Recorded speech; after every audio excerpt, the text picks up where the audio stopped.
มาส่งค่ะพี่น้องจากเมืองสนายถึงใจมาในวันที่14เดือนธันวาคมซอยปลายเศร้าค่ะพี่แต้วค่ะ2 แห่ง1 ปาก 14 สิ่งมาในวันศุกร์เนี่ยเนาะข่าวยาม10:05 นาทีเนี่ยเนาะแล้วเมืองถึงไทยก็มาพบมังงากันเนี่ยนะคะสยดหนุ่มทางปอกเนื้อเนี่ยเนาะความขึ้นในก็รายการปกได้ตื่นเนาะพี่น้องแต้วค่ะมาทำข่าวการบ้านการเมืองการศึกกว่าจำกันแทงค่ะเอาค่ะเมื่อในวันที่14เดือนธันวาคม2 แห่งปลายเศร้าค่ะซึ่งมานดกตีวางจ้องวานปังหมักมือปังหมักมือเจเวงจอกแม่เสเอาหมักหลงปุยีใส่ตีร้อยกองมูไซอันมีภายนาตั้งห้องวานปังหมักมือนั่นวานไหนเกี่ยวเลยร้องในเสก้นพุนตีก้อนหนึ่งรัดในว่าเมื่อไหนข้าวยามกลางไหนหมอก7:15 นั่นซึกมานลูกตั้งบางแก้ววานปังหมักมือเสเอาหมักหลงปุยีใส่ร้อยกองมูไซซึกมานเดทางเถอมาองตีร้อยกองมูไซนั่นมีซึกร้อยเถียนแนวแลสั่งไล่เอาหมักหลงยื้อใส่ก่อเปลี่ยนไรวันไหนเฮาคาไล่คู่แต่ซึกมัน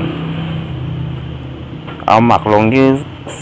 ฝ่ายเดียวก้อยฝ่ายซึกเถียนแนวแต่อำหันตุ่มตอบสังต่อถึงข้าวยำ8 โมงก่อเสียงหมักลงตึกไหลงินอยู่ในเย้าไล่หัวว่าซึกมัน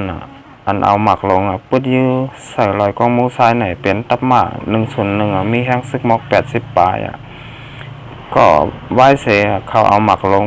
ยื้อใส่รอยกองมูซ้ายใส่ซึกมันทุกตีวันปังหมักมือเสถอยออกกว่าหนาวังนาตั้งห้องในเย้าเมื่อวันที่2เดือนเมื่อวันที่11เนี่ยเดือนธันวาคม2ปลายเศร้าข้าวยามากลางคำหมอก8 โมง16 นาทีนั่นก็ซึกมันตั้งซึกหลายตางที่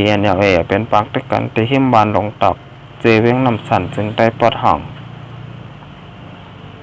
เจเวงน้ำสันจึงได้ปอดห้องเหมือนกันนะย้อนซึกมันตั้งซึกหลายตางที่เป็นปากตึกกันอยู่เคยย่าๆแลเนี่ยเนาะให้เธอพ่อแม่พี่น้องคนเมืองนาปุ่นตีเนี่ยไรเปียดเฮินเปียดเยเสเนี่ยไรปลายเพศศึกเสียมกาคนเมืองอันใดหมัดเจ็บลูกตายย้อนปางตึกก็มีตั้งนำในเย้าเนี่ยเนาะอันนี้ก็อีกออกมาข่าวของเว็บไซต์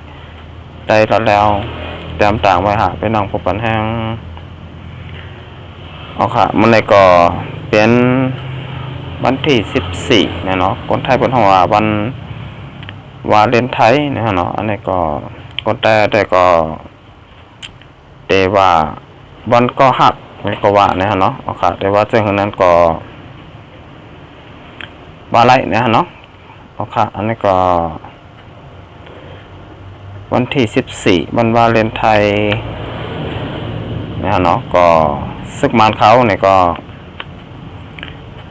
เอาหมักลงนะเนาะปุ้ยื้อใส่ลอยกองมูซ้ายเนี่ยเนาะอันมีนาตั้งห้องวานปังหมักมือเนี่ยฮะเนาะเอาค่ะอันนี้ก็เกี่ยวเลยลองซึกมาดเนี่ยเนาะเอาหมักลงปุ้ยื้อใส่ลอยกองมูซ้ายก้อยกาลองก้นหมัดเจ็บลูกตายได้ก็ได้ยินเนี่ยเนาะบนว่าพี่น้องเจ้าเครื่องมือสนายสึงแต้วขาเนี่ยก็เดลอดเฟกันเดงามอยู่เนี่ยเนาะมีลองบาดเจ็บลูกตายสังเนี่ยเนาะวนว่าเดเป็นรองทางเถิมเนี่ยเนาะซึกมานเขาเดวนว่าตีลอยกองมูซ้ายในเดเป็นตีอยู่ด้านเศร้าของซึกลอยตางที่เขาอยู่เศร้าไว้เนี่ยเนาะก้อยกาเป็นไว้จังนั้นเนี่ยเนาะซึกลอยตางที่เขาเนี่ยก็วนว่าเตรียมได้อยู่ที่นั่นเนี่ยเนาะเอาค่ะก็มีเผอผู้ร้ายเนี่ยเนาะไรบาดเจ็บลูกตายย้อนหมักซึกมานเขาเนี่ยเนาะพี่น้องตัวเขาเมืองสนายจึงแต้วค่ะพี่น้องกำลังคนเมืองก็รถเฟกันดีงามเนี่ยเนาะมีลองลูกตายบาดเจ็บสังขะเอาค่ะอันนี้ก็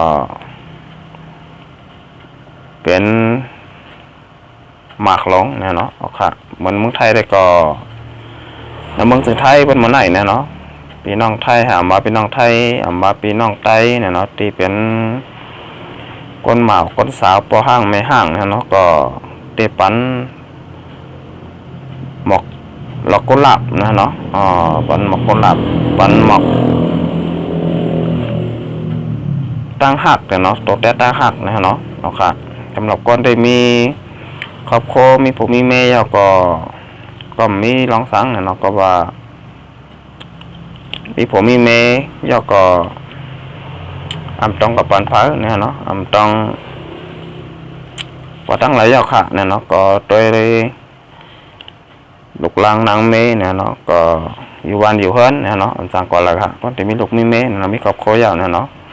คำขึ้นในเนาะบนมาได้เป็นพี่น้องไต้มาได้เป็นพี่น้องไทยเนี่ยเนาะเตียนเป็นคนบ่าวคนสาวพอห้างไม่ห้างเนี่ยก็เตมีตังเสื้อจากกันนะเตมีความสุขนะฮะเนาะเอาค่ะอันนี้ก็เป็นวันแห่งความสุขนะเนาะวันวาเลนไทน์โทษไทยโทษไต้โทษโลกนะเนาะกูวันกูเมืองหะพี่น้องแต้วค่ะวันตังหักนะเนาะก็เขามีตังเสื้อจากกันเนี่ยเนาะกูกอนค่ะพี่น้องแต้วค่ะเตียนมาติดตามปั่นแห้งช่อง YouTube ขาจะยัดหนุ่มนะเนาะก็มีตั้งเส้นใส่กันกูกอนสำหรับวันก็หักนะเนาะเอาค่ะ10นะครับเข้ามาด้วยแทง6ข่าวข้อที่2นะเนาะนี่ก็ซึกมาได้ซึกละแข่งเนาะเป็นปางตึกกันเนี่ยเนาะเมื่อในวันที่14เดือนธันวาคม2แห่งปลายเช้าก็ซึกมาได้ซึกละแข่งปุ้นยีกันน่ะตีหิ้มโคยามหม่องวันนับเปี่ยวเจเวงมินปยาเมืองละแข่ง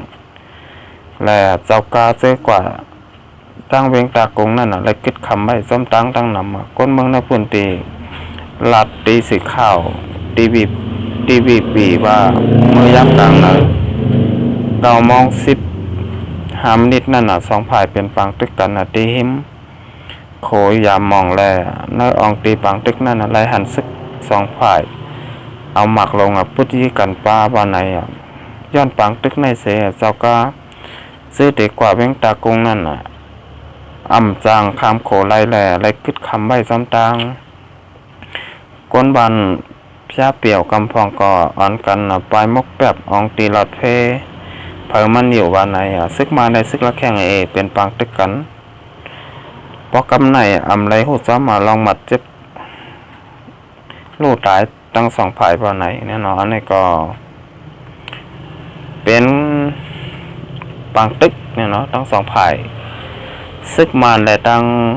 ซึกหลักแข่งฮะเป็นน้องแต้วค่ะตีเจเวงมินปยาเนี่ยเนาะเมื่อไหร่ข่าวยาม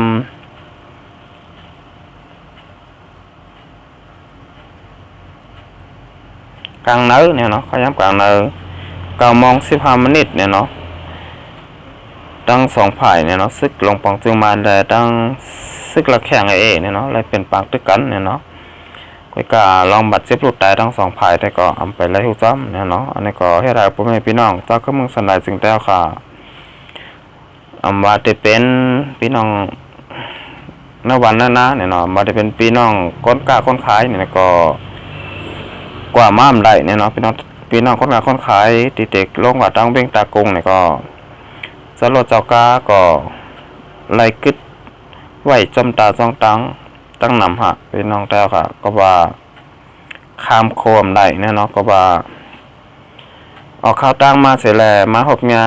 ปางตึกเนี่ยเนาะซึกหลบปองจึงบานได้ตั้งซึกละแข่งเนี่ยเนาะไล่เอาหมักลงปึ๊ดใส่กันทั้ง2ฝ่ายเนี่ยเนาะก็พี่น้องเจ้าข้าเมืองสันนิษฐานจึงแต้วค่ะเลยพี่น้องเจ้ารถเจ้าก้าเนี่ยก็รอดเพกันดีงามอยู่เนี่ยเนาะมีลองวัดเจ็บลูกตายชั้งเนี่ยเนาะเฮ็ดให้พี่น้องคนกล้าคนขายเนาะจะลดจากกว่าม่ามได้เนาะในก็เฮ็ดให้บ่มีคนเมืองนั่นเลยตกตังตกค่าอยากผุดกินใจแท่งเนาะก็ว่ากว่ากำไรมากกำไรเนาะรถกล้าก็คำไว้อยู่จำตังมีไว้ตั้งนำเหมือนกันฮะก็ว่าข้ามโขเนี่ยอำไรนะฮะเนาะก็ว่า แม่นพองยามตึกเป็นปังตึกเนี่ยเนาะซึกมันแลดังซึกละแข่งไอเอกเนี่ยเนาะที่เซเวียงมินเปียเนี่ยฮะเนาะเอาค่ะตัวนะครับคนในเนี่ยก็เอาค่ะมาอุบมาลาดลองการมันการเมืองกันทางเนี่ยเนาะก็ว่าการมันการเมืองเขานั้นเนี่ยเลยว่าเป็นรองอยากเต้ๆฮะพี่น้องแต่ก็อัมบาพี่น้องแต่ค่ะอยู่ไว้เมืองจึงไต้อัมบาอยู่ไว้ในเมืองจึงไทยอัมบาอยู่ไว้ในเมืองเขอัมบาอยู่ในเมืองอเมริกันอัมบาอยู่เมืองมาเลเซียเนี่ยเนาะเมืองไดเซียมบาเนี่ยเนาะค่ะโลไลออนกันมาเห็นหูกันบ้านการเมืองการซึกกันนำฮะก็ว่าอัมมีเผอผู้หลายเนี่ยเนาะแต่มาเฮ็ดปันเมืองสนายจึงแต้วค่ะขึ้นใหญ่มาสูงมากเลยค่ะเฮาขามาตัวเตะผักความบังไว้ปันซึกลงปองจึงมานเขาเนี่ยเนาะอุปเปิงเอาเมืองสนายจึงแต้วค่ะแลปีน้องกูเจ้าก็อ่ำหันมีสังดีขึ้นมาอ่ำหันเมืองสนายจึงใต้ขึ้นใหญ่มาสูงสังมาเนี่ยเนาะก็เหมือนเก่าเหมือนเดิมก้อยเนี่ยเนาะข้าวตัง70 ปีปลายฮะพี่น้องผู้ปันแหง72 ปี73 ปียาวเนี่ยที่เฮาคาปีน้องเจ้าก็เมืองสนองซึ่งใต้กับเจ้าเนี่ยเลยตกกิ่วเตออาณาอจาของซึกหลวงปองจึงมาเฮามาปียาวข้าวหึงเนี่ยเนาะก็พี่น้องเจ้าก็เมืองสนองจึงใต้ค่ะก็อัมมีลองหลอดเพอัมมีลองห่มลมเนี่ยเนาะอัมมีลองสุนไรสุนเปลี่ยนทางขอแลอัมมีลองแทบตัดทางขอเนี่ยเนาะเฮ็ดให้พี่น้องเจ้าก็เมืองสนองจึงใต้ค่ะไล่ไปผัดยานเพิ่นเยป้ายออกบ้านออกเมืองเนี่ยก็มีไว้ตั้งน้ำเนี่ยเรามาอยู่ในเมืองจึงไทยอ่ำมากว่าไว้ในเมืองเขกูวานแล้วก็กูเมืองเนี่ยเนาะเนี่ยก็พี่น้องแต่ขาดูแลอ่อนกันป่องใจข้างผายข้างมันยาวเนี่ยเนาะว่าสมัยเขาอะไรขึ้นเนี่ยเนาะเมืองสลายจึงไทยตียันกัดยันเนี่ยเนาะมีผู้เขียนมายามาเกาเมื่อหนังเมื่อปานปู่ปานหม่อนเมื่อปานเจ้าผ้าปกครองบ้านเมืองนั้นเนี่ยเขาค่ะดูแลมาจอยกันฮะนี่ก็คู่หนึ่งอันเนี่ยเนาะ1ก็หัน1แมวค่ะจอยกันกิน2 วันจอยกันหามจ่องเบาจอยกันเอาจ่องอะไรค่ะนั่นเลยค่ะเขาก็เตะใจอยากเผาผู้หลายเนี่ยเนาะกล่อมไรค่ะมีเผามาเฮ็ดปันเฮาคาไรเนี่ยเนาะมันเอาค่ะเตะใจใหญ่อยู่ในเมืองจึงไทยเนี่ยก็เลยหันไปอยู่เนี่ยเนาะปีนี้ก็หลากหลายไปค่ะกาบัดกาบาเนี่ยก็ไข่กาแห้งใบเนี่ยเนาะก็เสียงเป็นหมื่นปลายเนี่ยเนาะมัวปีนามาเตเป็นเจ้าหือแทงค่ะอันนี้ค่ะสมัยค่ะเตมาปึงมาใจใหญ่ว่าอยู่เมืองไทยอ่ำมือขึ้นเมืองใต้เย้าเนี่ยก็จับเตรียมเป็นปางเนี่ยเนาะก็ว่าเฮาค่ะเตอยู่ในเมืองจึงไทยทางหลายปีอันวันนั้นอ่ำล่ามเลยค่ะเปิ้นเตหรือเฮาพอเฮามือไหลวันใดก่อนเลยค่ะก็เฮาค่ะอ่ำใจก้นบานเมืองเปิดเนี่ยเนาะเฮาค่ะมาอาศัยอยู่ก้อยเนี่ยเนาะอันนี้ค่ะเฮาค่ะเราได้ป้องใจกันกูก็กูก้อนเนี่ยเนาะพี่น้องแต่เฮาค่ะเนี่ยเนาะสมว่าเป็นบ้านเมืองเฮาค่ะนั้นเนี่ยเนาะมันเมืองสลายจึงใต้อันในอมีเผาผู้หลายมาหลึบมาลำเฮาค่ะอะไรฮะก็มันเป็นบ้านเกิดเมืองนอนเฮาค่ะอยู่มาแต่เมื่อก่อนเนี่ยเนาะปานปูหมอนนายาเฮาค่ะเฮ็ดมาไว้ปันเนี่ยเนาะมีเผาผู้หลายเตมาหลึบมาลำเฮาค่ะอะไรค่ะเฮาค่ะเราเฮ็ดมื้อเหลียวแต่ก็โดไลอ่อนกันเนี่ยเนาะ1ก็ฮู้1อัน1ก็หัน1แมวโดไลจอยกันฮะจอยกันพอไหลขึ้นมาเมืองสลายจึงใต้เนี่ยเนาะเตียนก็เตียนฮะมีผู้เขียนมายามาเกาเมื่อหนังมือก่อนป้นมาต่อถึงพ้องยามือเดียวเนี่ยเนาะผู้เขียนป้อเตรียมบ้านเตรียมเมืองก่อแซงเนี่ยเนาะก็นั่นได้เฮาค่ะบ่ให้พี่น้องตาก็เมืองสลายจึงใต้